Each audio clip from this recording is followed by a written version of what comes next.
Essa filmagem aqui poucos têm, eu não sei nem que rio é esse, mas como é uma ponte que não tem como parar e é relativamente longa, a pessoa acaba não parando para ver e andar para ver, que nem eu tô fazendo aqui.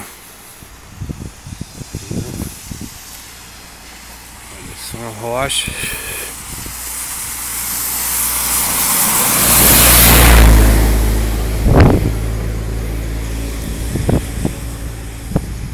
Aqui no sul da Bahia,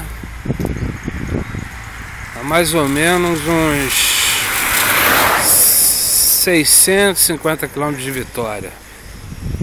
Entendeu? 650 quilômetros de Vitória aqui.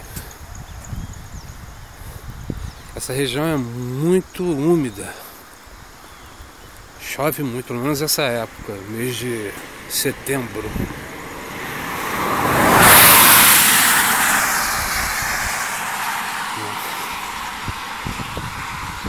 Aqui é um lugar bem afastado, né? Olha.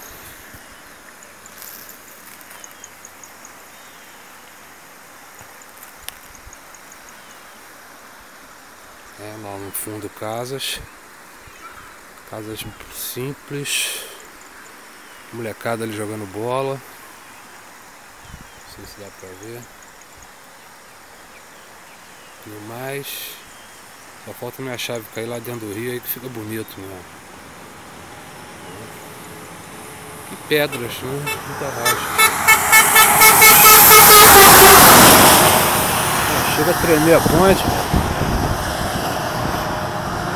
Então,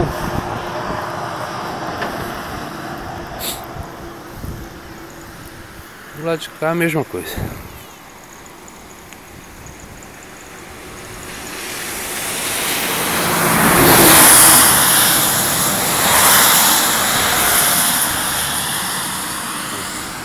Muito legal. Depois eu vou procurar saber que rio é esse.